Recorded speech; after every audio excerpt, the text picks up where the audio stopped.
আসসালামু আলাইকুম, মোহসেনা শাওন আপনাদের সবাইকে আমন্ত্রণ জানাচ্ছি এনটিভির মধ্যাহ্নের খবরে। অন্তর্বর্তীকালীন সরকার বিনা জামানতে এবং বিনা সুদে ঋণ দেবে এমন প্রলোভন দেখিয়ে রাজধানীর আশপাশের এলাকা থেকে ঢাকার বিভিন্ন স্থানে মানুষজনকে জড়ো করা হচ্ছে। এদিকে অর্থের বিনিময়ে ঢাকায় লোক জমায়েতের মাধ্যমে অরাজকতা সৃষ্টির চেষ্টার অভিযোগে ঢাকা আরিচা মহাসড়কে বিভিন্ন যানবাহনে তল্লাশি চালাচ্ছে পুলিশ। সকাল থেকেই ধামরাইতে চেকপোস্ট বসিয়ে তল্লাশি কার্যক্রম পরিচালনা করে পুলিশ। জননিরাপত্তার কথা ভেবেই চেকপোস্ট পরিচালনা করা হচ্ছে।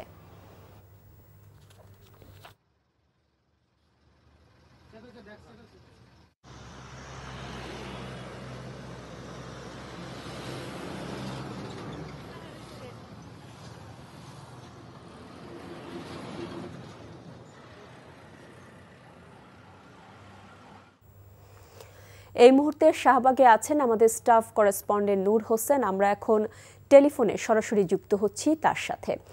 নূর, মানুষজন যে আসছে বিভিন্ন জেলা থেকে, তারা কি বলছেন এবং কারা তাদেরকে সেখানে জড়ো করছেন, সেখানকার পরিস্থিতি সম্পর্কে আপনি কি জানতে পেরেছেন আমাদের জানাবেন।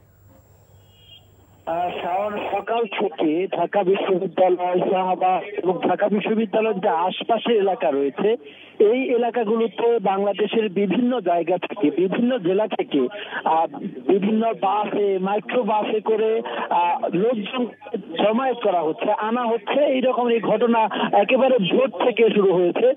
তারপরে এখানে যারা ঢাকা বিশ্ববিদ্যালয়ের শিক্ষার্থী ছিলেন, তারা আইন শৃঙ্খলা রক্ষাকারী বাহিনীকে খবর দিয়েছেন। তারা যখন এসেছেন এবং তারা ঢাকার বাইরে থেকে বিভিন্ন বাসে করে এখানে এসেছেন, তাদেরকে জিজ্ঞাসাবাদ করা হয়েছে। তারা বলতে পারছেন না ঠিক কেন তারা ঢাকায় এসেছেন, তবে তারা বলছেন তাদেরকে বলা হয়েছিল যদি তারা যমুনা অর্থাৎ প্রধান উপদেষ্টার যে বাসভবন রয়েছে, সেই বাসভবনের সামনে, যমুনার সামনে যদি আন্দোলন করে তাহলে তাদেরকে 1 লাখ টাকা ঋণ দেওয়া হবে।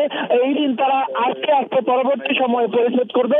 এবং আমি যে মুহূর্তে ঢাকার এই শাহবাগ চত্বরে এসেছি, তারপরে এখানে আমরা যতটুকু জানতে পেরেছি, শাহবাগ থানায় বেশ কয়েকজনকে আটক করা হয়েছে এবং পুলিশ প্রায় 8 থেকে 10টি বাস এখান থেকে শাহবাগে যখন ঢাকা বিশ্ববিদ্যালয় ক্যাম্পাসের ভেতরে প্রবেশ করার চেষ্টা করছিল, তারা সেগুলো যেখান থেকে এসেছে, যে জায়গা থেকে এসেছে, যে জেলা থেকে এসেছে, সেদিকে ফেরত যেতে বলেছে এবং তারা সেদিকে চলে গেছে। এবং যাদেরকে সন্দেহভাজন মনে হয়েছে তাদের কয়েকজনকে আটক করে শাহবাগ থানার ভেতরে নেওয়া হয়েছে, তাদেরকে জিজ্ঞাসাবাদ করা হচ্ছে। এবং এই ঘটনার মূল হোতা কারা মূল পরিকল্পনাকারী, কারা পেছন থেকে এই ঘটনা ঘটেছে চিহ্নিত করার জন্য আইন শৃঙ্খলা রক্ষাকারী বাহিনী পদক্ষেপ নিচ্ছে বলে আমরা জানতে পেরেছি। এবং এই মুহূর্তে রাজধানী শাহবাগ চত্বর এবং ঢাকা বিশ্ববিদ্যালয় ক্যাম্পাসে আইন শৃঙ্খলা রক্ষাকারী বাহিনীর যথেষ্ট উপস্থিতি রয়েছে। ছাত্র জনতারও আমরা উপস্থিতি এখানে দেখতে পাচ্ছি। তারা বলছেন কোন ধরনের ষড়যন্ত্র যদি হয় তারা সেটি তারা মোকাবেলা করার জন্য প্রস্তুত আছেন। তারা জাতীয় জাদুঘরের সামনে অনেকে বসে আছেন, অর্থাৎ অবস্থান করছেন। যদি এখানে এসে বিশৃঙ্খলা করার চেষ্টা করে সেক্ষেত্রে তাদেরকে তারা প্রতিহত করবেন। এর বাইরে আইন শৃঙ্খলা বাহিনীর যথেষ্ট উপস্থিতি আমরা এখানে দেখতে পাচ্ছি। জানছিলাম শাহবাগের সর্বশেষ পরিস্থিতি। ঢাকা মহানগর এলাকায় 3 দিনের মধ্যে ব্যাটারি চালিত রিকশা চলাচল বন্ধে হাইকোর্টের আদেশের বিরুদ্ধে আবেদন করেছে রাষ্ট্রপক্ষ। আপিল বিভাগের সংশ্লিষ্ট শাখায় আজ এ আবেদন করা হয়। চেম্বার বিচারপতির আদালতে এই আবেদনের উপর শুনানি হতে পারে। এর আগে গত 19শে নভেম্বর ঢাকা মহানগর এলাকায় 3 দিনের মধ্যে ব্যাটারি চালিত রিকশা চলাচল বন্ধের নির্দেশ দেয় হাইকোর্ট। এই আদেশের বিরুদ্ধে রাজধানীতে প্রতিবাদে নামে ব্যাটারি চালিত রিকশা চালকরা। গতকালও তারা জাতীয় প্রেসক্লাবের সামনে সহ রাজধানীর অনেক জায়গায় জড়ো হয়ে প্রতিবাদ জানায়।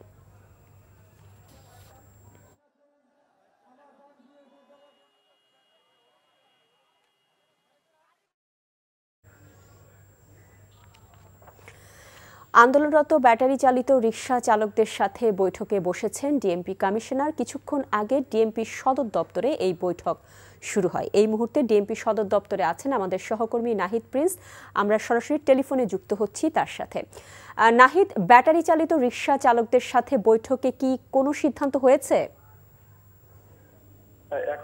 এখনো বৈঠক চলছে। 11টায় তারা ঢুকেছে ভেতরে সদর দপ্তরে।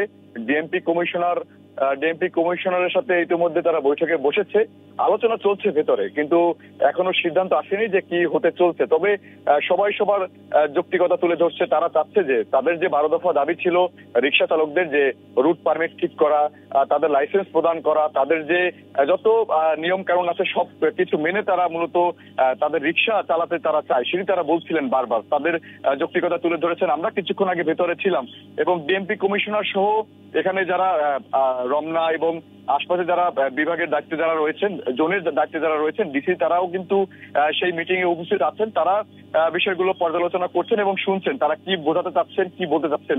এবং এই মিটিং এর পরই হয়তো একটি সমাধান আসবে যে তারা তাদের পক্ষ থেকে যে বিষয়গুলো সেগুলো তারা পরিষ্কার করছেন। এছাড়া যে চাঁদাবাজির বিষয়গুলো আসছে, যে পুলিশের পক্ষ থেকে যদি চাঁদাবাজি করা হয় সেক্ষেত্রে ডিএমপি কমিশনার একটি কঠোর নির্দেশনা দিয়েছে যে চাঁদাবাজি যদি কেউ করে, পুলিশের কোনো সদস্য যদি জড়িত থাকে সেক্ষেত্রে তারা দ্রুত ব্যবস্থা নিবে এবং সেটি খুব কঠোরভাবে সে সিদ্ধান্ত জানিয়েছে। কিছুক্ষণ আগে বৈঠকে এই সিদ্ধান্ত তিনি জানায় এবং ধাপে ধাপে তিনি কিছুক্ষণ আগে বৈঠকে এই সিদ্ধান্ত তিনি জানায় এবং ধাপে ধাপে তিনি কথা শুনছেন। ইজি বাইক, ব্যাটারি চালিত রিক্সা শ্রমিকদের সাথেও কথা বলছেন, এদিকে ব্যাটারি চালিত রিক্সা দুই সংগঠনের নেতাকর্মীদের সাথেই কিন্তু কথা বলছেন, আমরা সেটি শুনছিলাম। এছাড়া কিন্তু যতটুকু জানতে পেরেছি যে আশপাশের এলাকায় কিন্তু এখনও অটোরিকশা চালক শ্রমিকরা আন্দোলন করছে।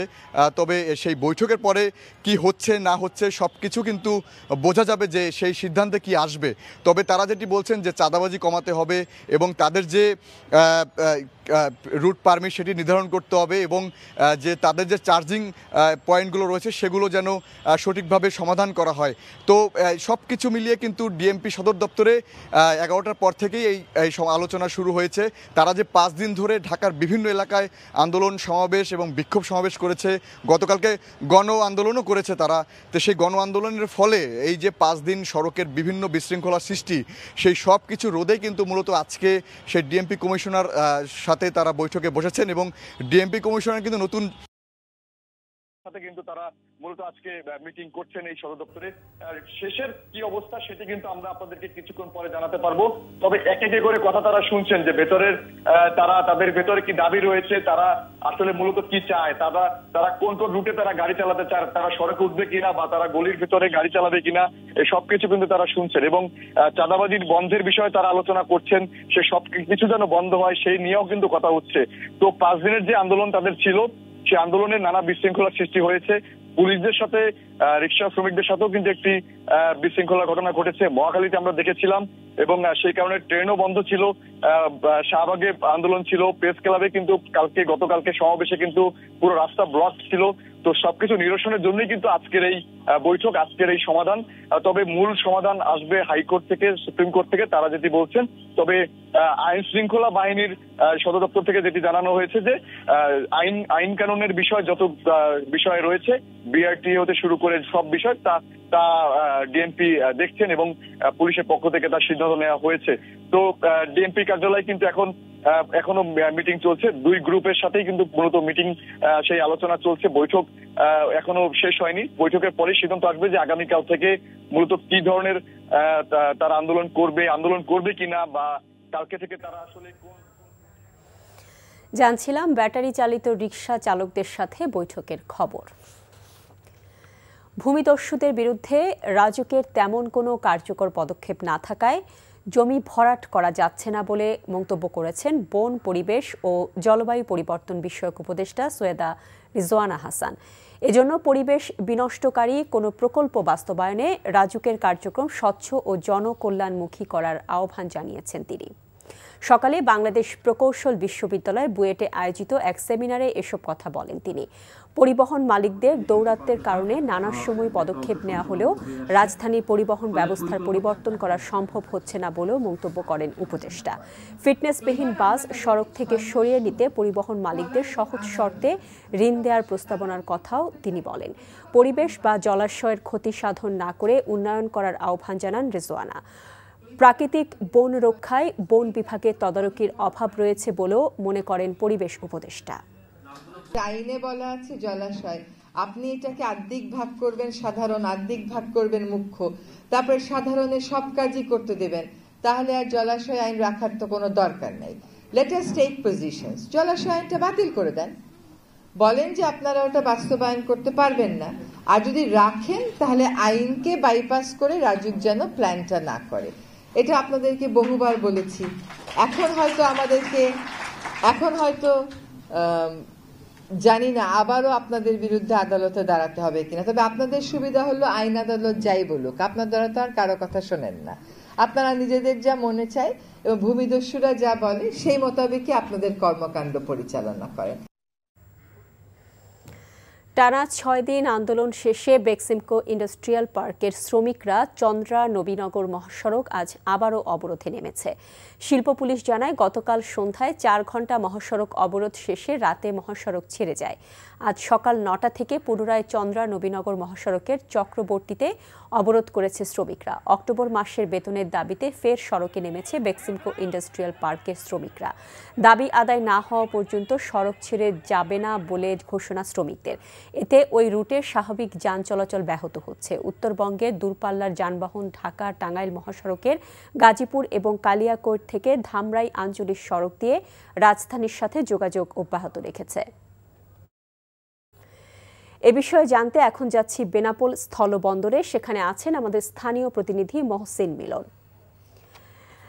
মিলন, বাস ধর্মঘটের কারণে যাত্রীদের ভোগান্তি কেমন দেখছেন আপনি? আর ধর্মঘট প্রত্যাহারের ব্যাপারে কোনো উদ্যোগ কি নেওয়া হয়েছে আমাদের জানাবেন।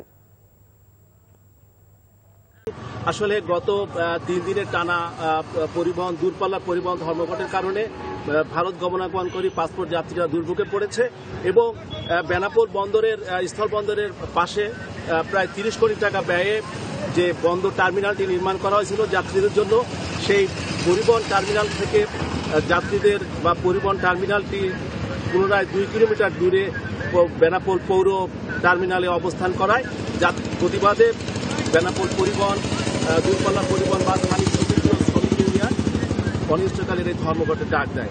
ফলে চরমে পড়ে বিপাকে। গতকাল যশোরের জেলা প্রশাসনের দপ্তরে শ্রমিক ইউনিয়ন এবং মালিক সমিতির দ্বিপাক্ষিক বৈঠকে কোনো ফলপ্রসূ আলোচনা না হয় এই আন্দোলন অব্যাহত রয়েছে। শ্রমিকদের সভাপতি বাবুল হোসেন বাবু আমাকে জানাচ্ছিলেন যে তাদের দাবি আদায় না হওয়া পর্যন্ত তারা অনির্দিষ্টকালের ধর্মঘট চালিয়ে যাবেন। এদিকে আমাকে জানাচ্ছিলেন বেনাপোল পৌরসভার প্রশাসক কাজী নাজিব হাসান। তিনি বলছিলেন যে আমরা রাত 12টার পর 12টা থেকে সকাল 6টা পর্যন্ত দূরপাল্লার পরিবহনগুলো আমরা বেনাপোল আন্তর্জাতিক চেকপোস্টে প্যাসেঞ্জার টার্মিনালে যাওয়ার অনুমতি দিয়েছি, কিন্তু পরিবহন মালিক শ্রমিকরা বলছে যে ভারত থেকে যে সমস্ত যাত্রীরা সন্ধ্যা 7টা, রাত 7টা এবং 7:30, 8টায় বেনাপোল চেকপোস্টে এসে পৌঁছায় এবং তারা বিভিন্ন ভ্যান, রিক্সা এবং ইজি বাইকের মাধ্যমে 2 কিলোমিটার পথ পাড়ি দিয়ে টার্মিনালে আসতে তারা ঝুঁকিপূর্ণ এবং নিরাপত্তাহীনতায় রয়েছে এবং তারা জানাচ্ছে যে এই টার্মিনালটি পুনরায় যদি বেনাপোল চেকপোস্ট টার্মিনালে ফিরে না দেওয়া হয় তারা তাদের ধর্মঘট চালিয়ে যাবে। এই ছিল আমার কাছে সর্বশেষ খবর। সামনে বেনাপোল থেকে সরাসরি জানছিলাম ধর্মঘটের খবর। শীতকালীন সবজির চারা উৎপাদনে প্রসিদ্ধ মুন্সিগঞ্জের রামপাল, পঞ্চসার এবং বজ্রযোগিনীর উঁচু জমিগুলোতে চলতি মৌসুমেও বিস্তীর্ণ বীজতলা প্রস্তুত করেছেন প্রান্তিক কৃষক। চারা বিক্রি করে লাভের মুখ দেখছেন তারা। অন্যদিকে জামালপুরে অতিবৃষ্টির কারণে ক্ষতিগ্রস্ত হয়েছে আগাম শীতকালীন শাকসবজির উৎপাদন। তাই দিশেহারা চাষিরা। মুন্সিগঞ্জের মঈনুদ্দিন আহমেদ এবং জামালপুরের আসমাউল আসিফের পাঠানো তথ্য ছবিতে আহমেদ শরীফের ডেস্ক রিপোর্ট। উঁচু জমিতে কৃষক তৈরি করেছেন সারি সারি বীজতলা।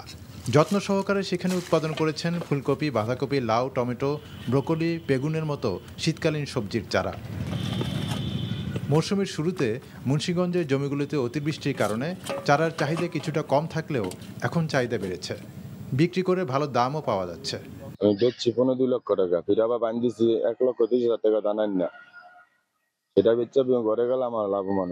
এখন বাজার একটু ভালো, যদি বেচে কিনা উঠতে পারি তাহলে লাভবান যাইতে পারবো।